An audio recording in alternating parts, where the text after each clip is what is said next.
سيد الأنبياء والمرسلين وعلى آله الطاهرين وأصحابه الأكرمين أجمعين، أما بعد، فأعوذ بالله من الشيطان الرجيم. بسم الله الرحمن الرحيم. من أعرض عن ذكري فإن له معيشة ضنكا ونحشره يوم القيامة أعمى. صدق الله العظيم وصدق رسوله النبي الأمين الكريم، ونحن على ذلك من الشاهدين والشاكرين. إن الله وملائكته يصلون على النبي يا أيها الذين آمنوا صلوا عليه وسلموا تسليما.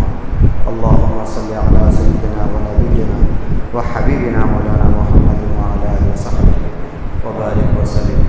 محترم حضرت سامعین کرام، السلام علیکم ورحمۃ اللہ وبرکاتہ۔ اللہ تعالیٰ کے بے انتہا حمد و ثنا ہے جو سارے عالم کا رب ہے، خالق کائنات ہے، مالک انس و جان ہے، رب العالمین ہے، روز جزا کا مالک ہے، قادر مطلق ہے۔ آقا و مولا احمد مجتبیٰ محمد مصطفیٰ سیاح مکہ راحت قلب و سینہ سرور مدینہ غریب و غفار آقا یتیموں کے مددگار آقا و بے انتہا درود و سلام کے بعد اللہ تعالیٰ ارشاد فرما رہا ہے اپنے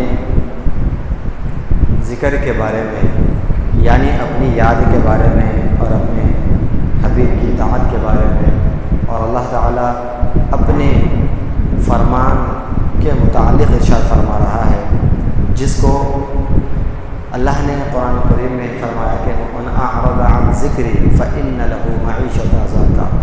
تو یہاں پر اللہ لفظ ذکر ارشاد فرما رہا ہے، یعنی من اعرض عن ذکری، اللہ فرما رہا ہے کہ جو کوئی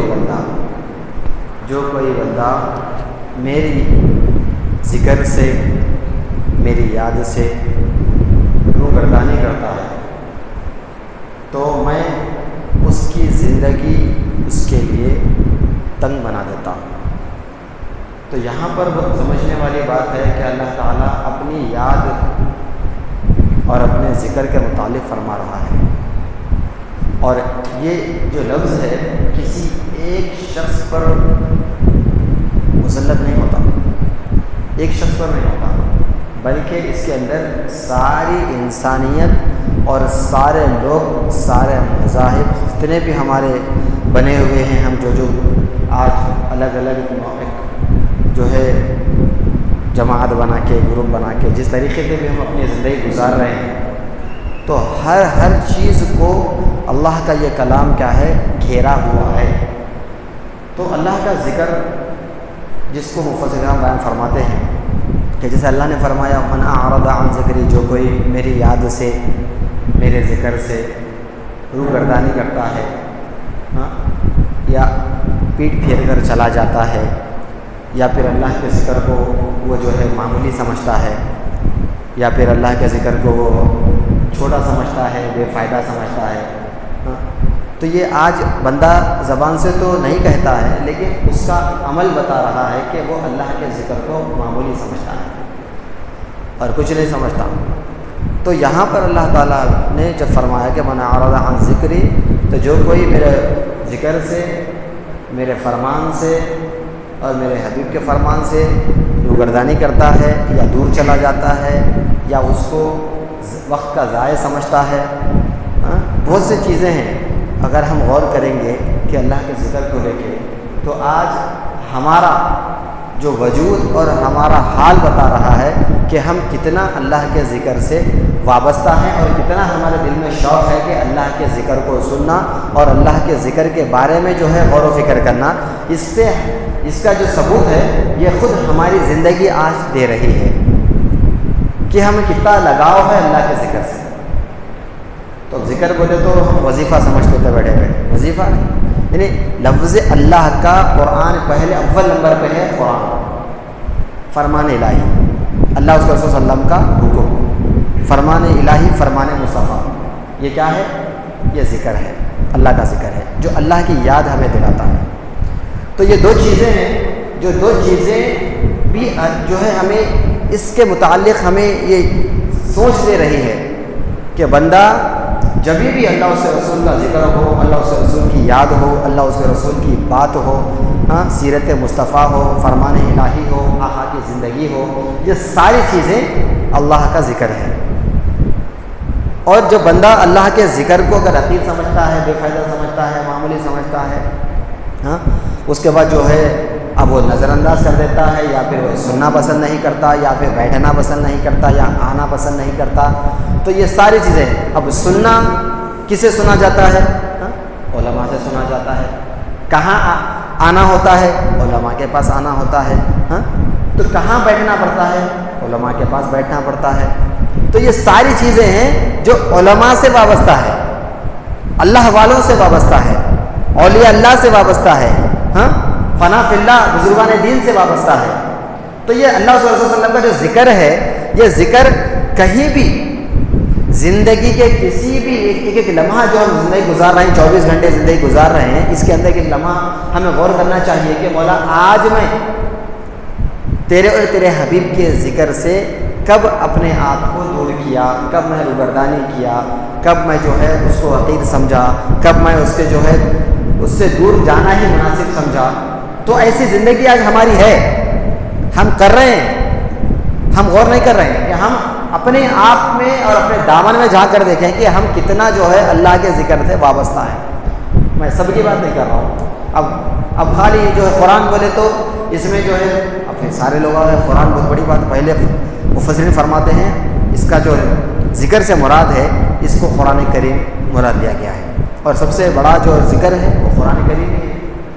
قرآن کریم ہر ذکر ساری زندگی، ساری کائنات، سارے عالم کا ہر علوم کو، معاشی اور جتنی معاشرتی اور جتنی بھی ہماری صحت کے تعلق ہے، جسمانی روحانی سارے مسائل اللہ نے قرآن کریم بیان فرما دیے، ہر چیز قرآن کریم میں ہے۔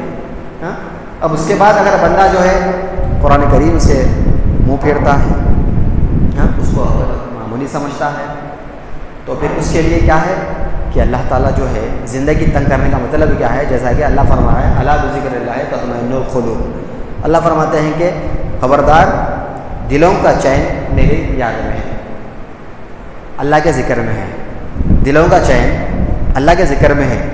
اگر بندہ بے چین ہے تو پھر اس کا کوئی ذکر اس کو فائدہ نہیں پہنچا رہا، اگر وہ بے چین ہے تو پھر اس کا ذکر اسے فائدہ نہیں پہنچا رہا۔ کیوں فائدہ نہیں پہنچا رہا؟ کیونکہ وہ ذکر کو معمولی سمجھ رہا ہے، ذکر کو معمولی بھی سمجھ رہا ہے اور اللہ سے جو ہے اطمینان کی امید بھی لگا رہا ہے۔ ذکر کو معمولی بھی سمجھ رہا ہے اور اللہ سے دعا کر رہا ہے کہ اللہ جو ہے مجھے چین دے دے، مجھے سکون دے دے، مجھے راحت دے دے۔ اللہ فرمایا الا بذکر اللہ تطمئن القلوب، میرے بندے خبردار تیرے دلوں کا چین میری یاد میں ہے، اور تو میرے ذکر کو جو ہے اعراض کر کے، روگردانی کر کے، نظر انداز کر کے، معمولی حقیر سمجھ کے تو جو ہے دنیا کی دوسرے تلاش میں، آرائش و زیبائش اطمینان میں دوسری جگہ دنیا میں تلاش کر رہا ہے، اور جو ہے دعا کر رہا ہے میرے ذکر کو نظر انداز کر کے کہ مولا کو جو دلوں کو چین دے دے، میں پریشان ہوں، ہاں پریشان حال ہوں، ایسا۔ تو جس طریقے سے بھی آج بندہ اللہ ایک طرف جو ہے اللہ کے ذکر کو فراموش کر رہا ہے، دوسری طرف جو ہے دلوں کا چین تلاش کر رہا ہے۔ تو دلوں کا چین کہاں ہے؟ اللہ کے ذکر میں ہے۔ تو اللہ کے ذکر کے علاوہ کہیں بھی دلوں کا چین نہیں ہے۔ اگر آپ تلاش کر رہے ہیں تو وہ چین نہیں ہوتا، فانی ہے۔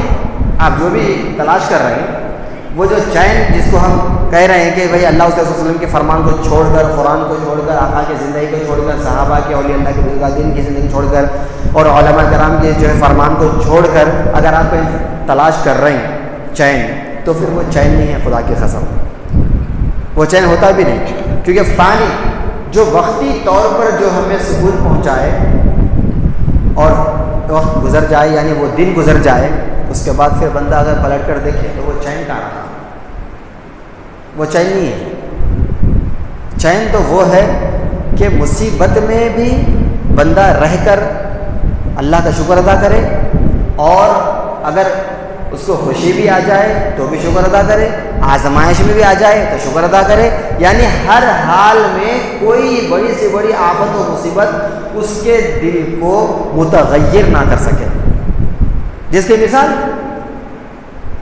جیسے ولیوں کے سردار قطب الاقطاب غوث اعظم فقیر رحمۃ اللہ علیہ کی زندگی، آپ بہت بڑے تاجر، ہم یہ واقعہ کئی مرتبہ سنے ہیں، لیکن ہم اولیاء اللہ کی اور اللہ والوں کی اور فرمان الہی، فرمان مصطفیٰ جو بھی باتیں ہیں، یہ ساری چیزیں آج ہم کیا ہیں صرف سن کے چھوڑ رہے ہیں، اپنی زندگی میں نہیں لا رہے ہیں۔ سمجھنے والی بات یہ ہے کہ جب دلوں کی چین کی بات آئی تو غوث اعظم رحمۃ اللہ علیہ کیا ہے، بہت بڑے تاجر، لیکن تجارت کے پیچھے بھاگ کے آپ اللہ اس کے رسول کی جو ہے ذکر کو نہیں چھوڑے۔ ذکر الہی، فرمان مصطفیٰ، فرمان الہی اور آقا کی زندگی، سیرت مصطفیٰ، خلفاء، صحابہ، تابعی، تبع تابعی، ساروں کی زندگی کو لے کر اپنا مقصد حیات بنا لیا آپ نے۔ پھر تجارت بھی چل رہی ہے، تاجر بھی ہیں، تجارت بھی ہے، اور بغداد کے سب سے بڑے تاجر ہیں آپ، غوث اعظم سید پیرانی رحمۃ اللہ علیہ۔ ہاں، تو ہمارے ذہنوں میں بات آتی ہے کہ بھائی آپ کام کر رہے ہیں، دین کا کام کر رہے ہیں، خیر کا کام کر رہے ہیں، ماشاءاللہ اور کریے، لیکن جو ہے پیچھے ذریعے معاش کا کوئی راستہ ہونا وہ نہیں ہے، خالی آپ حوصلہ افزائی کرتے رہیں، چلے جا رہے ہیں، اور جو اس کو اللہ تعالیٰ دیا وہ خاموشی اختیار کر کے نکل جا رہے ہیں۔ ہاں، تو ایسا دین کا کام نہیں ہوتا۔ تو یا پھر تو اللہ تعالیٰ ان کو اگر دیا تو مالک کا کرم ہے، لاکھ لاکھ شکر ہے کہ اللہ تعالیٰ جو ہمیں بھی جو ہے تاجر بنائے، ہم سب کو تاجر اللہ تعالیٰ بنائے۔ آج ہر امت مصطفیٰ تاجر بننا، ہر امت مصطفیٰ جو ہے تاجر بننا، سب کے پاس ہنر رہنا، سب کے پاس معاشی حالت بہتر رہنا، مستحکم رہنا۔ ہاں، یہ سوچ ہمارے اندر نہیں۔ اور جو ہے معاشی تجارت کا جب بات آئی تو یہ سنت مصطفیٰ ہے۔ تجارت کیا ہے؟ سنت ہے۔ ہاں، سب کی سنت ہے، خلفاء کی سنت ہے، صحابہ کی سنت ہے، اولیاء اللہ کی سنت ہے، انبیاء کی سنت ہے۔ یہ ساری تجارتیں، ان کے پاس تجارتیں تھیں، ان کے پاس ہنر تھا، سب کچھ تھا، تو اللہ تعالیٰ نے انہیں سکھایا۔ تو یہاں پر جب آپ کے پاس ایک قاصد آتا ہے، کہتا ہے حضرت آپ کا جو تجارتی قافلہ گیا، بحری جہاز، وہ غرق ہو گیا، تو آپ فوراً ہزاروں لاکھوں کے مجموعے بیٹھے ہوئے ہیں اور ذکر کہ اللہ اس رسول کا ذکر ہو رہا ہے، ذکر ہی چل رہا ہے، تو آپ نے کچھ لمحے کے لیے اپنی نگاہوں کو، اپنے سر کو اپنے قلب کی طرف متوجہ کیا۔ اس کے بعد اٹھا کر چہرہ کہنے لگے الحمدللہ، ایک ہی لفظ کہا بس۔ اتنا بڑا نقصان، بحری جہاز ڈوبنا، بولے تو اب اس کا اندازہ آپ ہی لگا لیجئے کتنا ہوگا آج کے زمانے میں۔ ہاں، آپ نے ایک ہی لفظ میں اللہ کے ذکر کے ذریعے سے الحمدللہ، پھر اس کے بعد قاصد آتا ہے بعد میں، پھر آپ متوجہ ہیں اللہ کے ذکر میں، پھر کہتا ہے کہ حضرت وہ جو بحری جہاز تھا صحیح سلامت ساحل پر پہنچ چکا ہے۔ پھر آپ نے متوجہ ہوئے ہو کر پھر اٹھا کر الحمدللہ۔ پھر حیران سب چاہنے والے آپ کے معتقدین بیٹھے ہیں، آپ نے پوچھا حضرت کیا بات ہے، آپ ماجرا اللہ اس رسول بہتر جانے، آپ فرمائیے کیا بات ہے۔ تو آپ نے کہا کہ جب غم کی خبر آئی تو میں فوراً اپنے قلب پہ نظر ڈالا جو کہ ذکر الہی میں متوجہ تھا، ذکر الہی میں میرا قلب مشغول تھا۔ میں فوراً جو ہے اس غم کی خبر کو سن کر یہ دیکھا کہ کہیں میرا دل اللہ کے ذکر سے غافل تو نہیں ہوا، تو دیکھا کہ برابر اس کے اوپر غم کا کوئی اثر ہی نہیں ہوا، تو میں فوراً اللہ کا شکر ادا کرتے ہوئے الحمدللہ کہا۔ اس کے بعد جب خوشی کی خبر آئی تو خوشی کی خبر میں فوراً میں نے سوچا کہ کہیں میرا دل خوشی میں تو اللہ کے ذکر سے غافل نہیں ہوا، تو میں نے فوراً قلب پہ نظر ڈالی تو دیکھا کہ خوشی کا بھی کوئی اثر نہیں ہوا، جب بھی اللہ کے ذکر میں مشغول ہے، تو میں نے فوراً اللہ کا شکر کیا الحمدللہ کہ نہ خوشی کا کوئی اثر میرے قلب کے ذکر پہ ہوا، نہ غم کا کوئی اثر میرے قلب کے ذکر پہ ہوا، تو میں اللہ کا شکر ادا کرا۔ تو لہذا آپ نے جب یہ بتایا تو آپ کے سارے معتقدین کے دلوں میں اور زیادہ ایمان کی شمع روشن ہو گئی اور اللہ کے ذکر کی محبت پیدا ہو گئی۔ تو یہاں پر آپ نے اللہ کے ذکر میں مشغولیت اور اس سے لگاؤ اور اس کا مقصد اوڑھنا بچھونا بھی بتایا، اور آپ دوسری طرف جو ہے دنیا میں تجارت بھی کیا کرتے تھے، لیکن تجارت کا جو حرص ہے اور لالچ ہے اور دولت کی جو محبت ہے دل میں آنے نہیں دی۔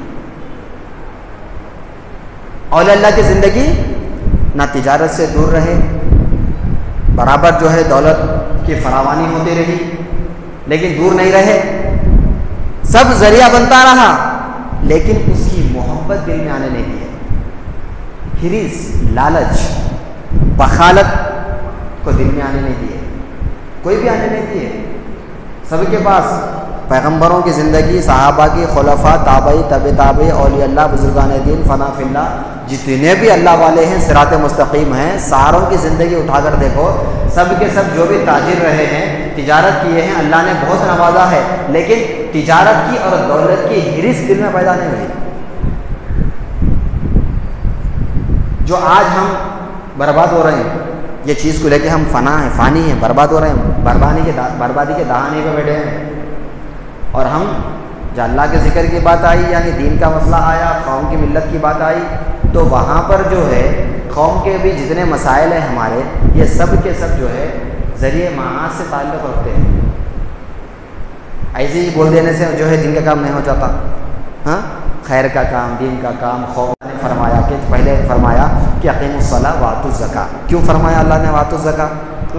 تو معاشی حالت جس کی بہتر نہیں ہے، اللہ تعالیٰ فرما رہا ہے میرے بندے نماز قائم کر اور زکوٰۃ بھی ادا کر، تاکہ تیری عبادت بھی ہو جائے، اور میرے بندوں کی جو تنگدست ہیں، جو مجبور ہیں، کیونکہ کوئی ذریعہ آمدنی نہیں ہے، ان کا جو ہے معاشی مسئلہ آسان ہو سکے، ان کی ضرورت مکمل ہو سکے، تو اللہ نے نماز کے ساتھ ساتھ زکوٰۃ کو بھی فرض کر دیا۔ تو رب العالمین اس طرح معاوضہ چاہنے والا ہے، وہ محبت کرتا ہے بندوں سے، ہاں؟ اللہ تعالیٰ جو ہے سب کو جو ہے جن کو دینا ہے ان کو دے دے کے باقی لوگوں کو نظر انداز، نعوذ باللہ تعالیٰ من ذالک۔ تو یہ 70 ماہ زیادہ چاہتا ہے بندوں سے، بندوں کو محبت کرتا ہے بندوں سے، تمہیں دے رہا ہے اور تمہیں دے کر کہہ رہا ہے کہ اپنے بندوں کا حق ادا کرو، امت مصطفیٰ کا حق ادا کرو، جن کی ضرورتیں ان کی ضرورتیں پوری کرو، ہاں؟ اس طریقے سے خدمت خلق کا سلسلہ چلتا ہے۔ خدمت خلق ایسے نہیں چل رہی، دین کے کام ہیں۔ اب دیکھیے دین کے کام بول تو خیر کے کام کا کیا ہے؟ جتنے خیر کے کام ہیں اس میں جو ہے صرف اور صرف آپ کے جو ہے امداد، آپ کے تعاون، آپ کا جتنے بھی چیزیں ہیں، ہاں، وہ ساری چیزیں ہیں جن سے خیر کے کام چلتے ہیں، ہاں۔ اب یہ جتنے بھی دین کے کام ہیں سارے خیر کے کام کس سے رہے؟ آپ ہی کے تعاون سے چل رہے ہیں، ہاں۔ اب دیکھو دنیاوی علوم جو بھی چل رہا ہے وہ آپ کے علوم سے چل رہا ہے، وہاں پر کچھ نہ کچھ جو ہے فیس رکھی جاتی ہے، وہاں پر کچھ نہ کچھ جو ہے فلانا یہ وہ کئی الگ الگ ناموں سے جو ہے وہ چیز کو وہاں رکھا جاتا ہے، نام الگ الگ ہوتے لیکن پیسہ تو جا رہا، کسی بھی شکل میں ہو کسی بھی نام سے ہو، لیکن پیسہ برابر جا رہا وہاں پہ، ہاں۔ تو نام الگ چیز ہے، یہاں پہ کام کیا ہو رہا؟ پیسہ ہو رہا ہے۔ خیر کے کاموں میں، دین کے کاموں میں کچھ بھی نہیں ہے، سب راہ اللہ فی سبیل اللہ، خدمت خلق سے وابستہ کچھ بھی، اپنا ذاتی مفاد کچھ بھی نہیں ہے، خدا کی قسم۔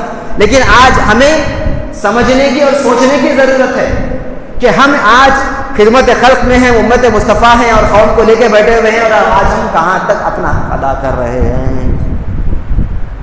کہاں تک ادا کر رہے ہیں؟ ہم نہیں کر رہے ہیں، خدا کی قسم نہیں کر رہے ہیں، ہاں۔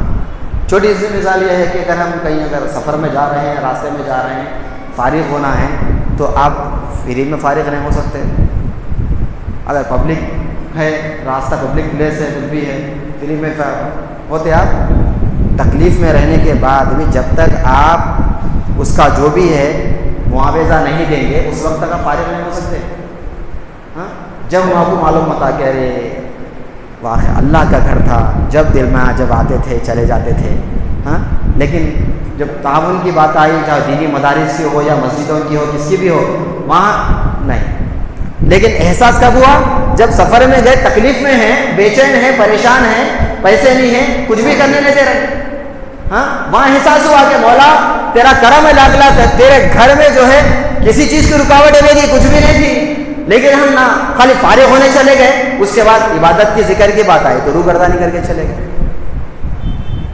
تو ہم کتنے نازک دور سے گزر رہے ہیں، اور ہم دین کا مسئلہ ہے، قوم کی خدمت کا مسئلہ ہے، خدمت خلق ہے، اور ہم کیا کر رہے ہیں؟ آج ہمارے ذریعہ معاشی حالت کیوں کمزور ہے؟ کیونکہ ہم جو ہے رکاوٹ اپنے آپ کو محدود کر لیے۔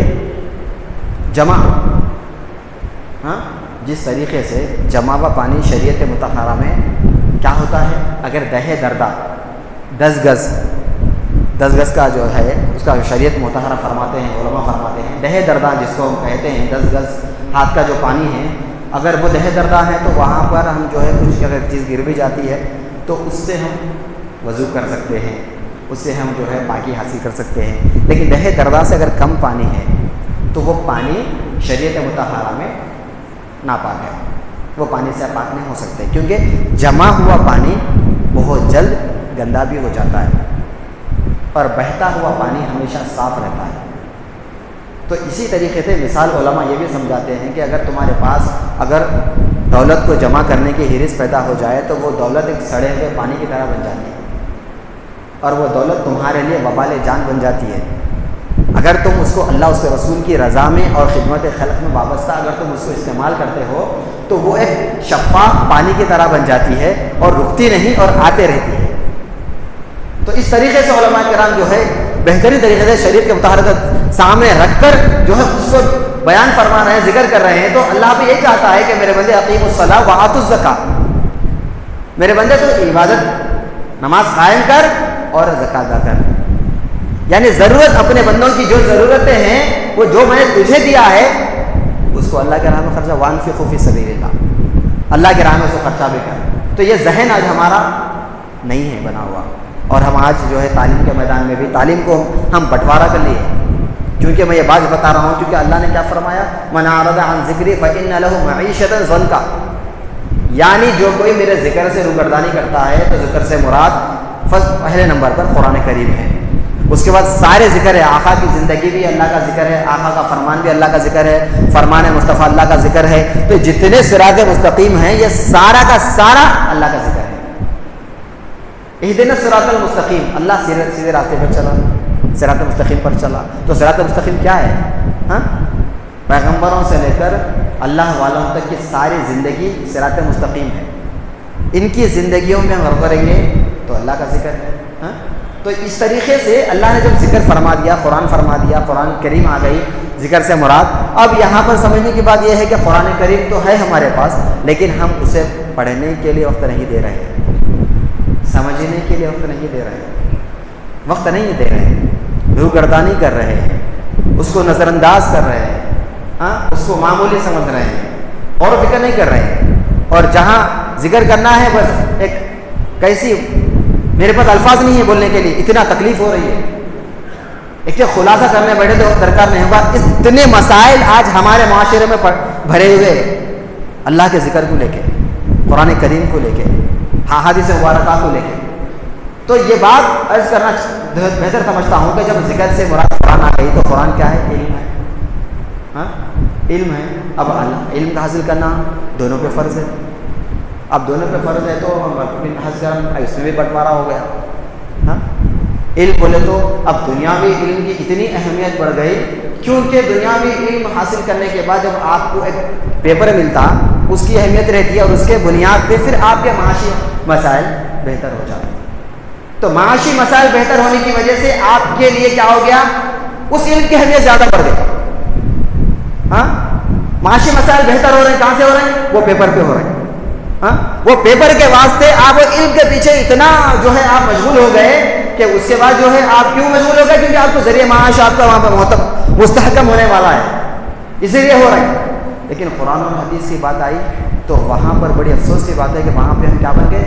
ایک سوتیلی محبت ہو گئی ہمارے اسلام سے، اللہ اس کے رسول کے فرمان سے ہماری محبت سوتیلی ہو گئی۔ ہاں، کیونکہ اب یہ پڑھی گئے تو آپ کو کوئی ٹکڑا نہیں ملتا، کوئی تنخواہ، کوئی کارو تو دنیا بھی کما لے، لیکن دلوں کا چین میرے ذکر میں ہے۔ چاہنے والوں کی زندگیوں میں دل کا چین رکھا، لیکن ایک جو ہے پیپر کے واسطے معاشی مسائل کو لے کے آج ہم اللہ کے گھر کو، قرآن اور حدیث کو اور علماء کو کتنا نظر انداز کر کے جو ہے ہم کہاں چلے گئے، کیا کیا کر رہے ہیں۔ بڑی افسوس ہے، غم کی خبر ہے، ہم اب خود اپنے پیروں پہ کلاڑی مار رہے ہیں۔ آج کروڑوں مسلمانوں میں سے لاکھوں کروڑوں مسلمان ہیں جو علم کے نام پہ جو ہے آپ دنیاوی تعلیم میں چلے گئے۔ جانا ربنا آتنا فی الدنیا حسنہ وفی الآخرۃ حسنہ، ہم دعا کر رہے ہیں نا، تو پھر دعا کر رہے ہیں تو پھر دنیا میں کہیں کو چلے جا رہے ہیں۔ بھائی کیا کر رہے ہیں ہم؟ بڑے افسوس و تکلیف والی بات ہے یہ۔ آج ہمارے اس قدم کی وجہ سے، ہمارے جو ہے دین اسلام کو قرآن نظر انداز کرنے کی وجہ سے آج کتنے جو پریشان ہیں، کتنے مسائل سے وابستہ ہیں، اور ہم بس ایک ہی لو لگا کے جا رہے ہیں کہ بس ہمارے معاشی مسئلہ حل ہو جانا، اور آخری دم تک زندگی کا جو ہے خاتمہ بھی ہو جائے تو آخری سانس یہ فکر ہے کہ ہمارا زندگی کا جو معاشی مسئلہ ہے حل ہو جانا، جبکہ معاشی مسئلہ آپ کا حل ہے. ہاں، آپ ایک مقام پہ آ گئے. آپ اپنے کسی کم والے کو دیکھو جن کے پاس ہاتھ پیر نہیں ہے، ہاں، پھر بھی وہ جو ہے محنت کرنے پہ جڑے ہوئے ہیں، کوشش کر رہے ہیں. لیکن ہمارے پاس سب کچھ ہے، اللہ کا دیا بہت کچھ ہے، پھر بھی ہرس اور لالچ ختم نہیں ہے. میں سارے مسلمانوں کی بات کر رہا ہوں. اکثریت ہماری اسی جو ہے مصیبت میں، وبال جان میں جو ہے پڑی ہوئی ہے، اور ہم جو ہے دلوں کا چین کہاں ڈھونڈ رہے ہیں؟ یہ دنیا میں ڈھونڈ رہے ہیں. دلوں کا چین مل رہا ہم کو. آخر میں بیماری آ گئی تو پھر دلوں کا چین کہاں رہتا؟ ہاں، جن پہ آپ کو زندگی بھر بھروسہ تھا، آپ بیمار ہوتے تو آپ کے پاس رہتے ہے؟ ہاں، کوئی بھی نہیں رہتی. سگی اولاد بھی نہیں رہتی. وہ اللہ جس کو توفیق دیا انہیں خدمت کر لے رہی. سگی اولاد بھی نہیں رہتی بیماری کے وقت میں. خدا کی قسم، جن کے لیے آپ خود پسینہ بہا کے آپ جو ہے بوڑھے ہو گئے، ضعیف ہو گئے، اس کے بعد وہ اولاد بھی آپ کو فائدہ نہیں پہنچاتی بعد میں، کیونکہ ہم اللہ کے ذکر سے نظر انداز کر گئے. تو زندگی کا جامع جو تنگ ہوا نا، اس کی یہ مثال ہے کہ زندگی جو اللہ تنگ کر دے رہا ہماری، کہ ہم اللہ اس رسول کے ذکر کو، اس کے زندگی کو، فرمان کو ہم نظر انداز کر کے زندگی گزار لیے. اس کے بعد جب معلوم ہوا تو پلٹ کے دیکھے تو جن کے لیے ہم سب کچھ کرے وہی ہمارے کچھ نہیں بن سکے، تنہا ہو گئے. تو جب معلوم ہوا کہ مولا آج میری زندگی کا جامع تنگ ہو گیا، میں آج سمجھا تیرے فرمان کو، تیرے حقیقتوں کے واقعے میں میری زندگی تیرے ذکر سے نظر انداز کر کے، روگردانی کر کے گزار دیا. تیرے ذکر کو معمولی سمجھا، تیرے ذکر کو میں حقیق سمجھا، تیرے قرآن کو معمولی سمجھا، اور تیرے قرآن کی تعلیم دینے والوں کو معمولی سمجھا، اور جہاں سے تعلیم دی جا رہی اس مقام کو بھی میں معمولی سمجھا. تو علم کو ہم بٹوارے میں لگا دیے. ہاں، دین کے علم کو حقیق سمجھ گئے، دنیاوی علم کو جو ہے ذریعہ معاش کی وجہ سے، پیپر کی وجہ سے اس کو ہم اہمیت دے دیے. پھر وہ علم بھی تمہارے کو کوئی فائدہ دینے والا نہیں تھا. فائدہ کیا دیا؟ وہ پیپر فائدہ دیا. فانی ہونا وہ بھی ہونا، لیکن اس کے نام پہ آپ کیا کر رہے ہیں، کیا کیا نظر انداز کر دے رہے ہیں. کتنے جو ہے آپ کا حق تھا، کتنے آپ کے اوپر جو ہے ضرورتیں تھی، اللہ کا فرمان تھا، وہ سارا کا سارا نظر انداز کر رہے ہیں. بڑی افسوس والی بات ہے. لہٰذا ہم غور کرنا چاہیے ہمیں کہ میرے مولا ہماری زندگی میں ہمارے لیے خوشحال بنا دے، اور ہمارے آل اولاد کو بھی ہمارے لیے فائدے مند بنا دے. ہمارے آل اولاد کو بھی ہمارے لیے دنیا میں بھی چین بنا دے، اور آخرت میں بھی ہمارے آل اولاد کو ہمارا چین بنا دے. وہ اولاد ہمارے لیے دنیا میں بھی جو ہے ثواب جاریہ بننا، اور آخرت میں بھی ہمارے لیے ثواب جاریہ بننا. تو ہم اپنی اولاد کی بہتر سے بہتر اگر ہم تعلیم دیں گے تو وہ اولاد ساری زندگی اللہ کا ذکر کرتی رہے گی، دنیا میں بھی کامیاب رہے گی اور آخرت بھی کامیاب رہے گی، جس کی وجہ سے ان کے ماں باپ آخرت میں خوش رہیں گے اور مسرور رہیں گے. تو یہ ہماری کوششیں ہیں کہ ہم دنیا میں جو بھی کر رہے ہیں، تو لہذا ہم اللہ سے دعا کریں کہ میرے مولا تیرے ذکر کو لے کے میری زندگی تیرے ذکر میں کٹے، اور میرے آل اولاد کی آنے والی نسلوں کی زندگی بھی تیرے ذکر میں کٹے، اور جن کی وجہ سے میرے مولا ہمارے لیے ثواب جاریہ کا ذریعہ بن سکے. بس اللہ سے دعا ہے کہ اللہ ہمارے مسائل کو آسان کرے، آپس میں دل و محبت پیدا فرمائے. وما علینا الا البلاغ، صلی اللہ فرمائے.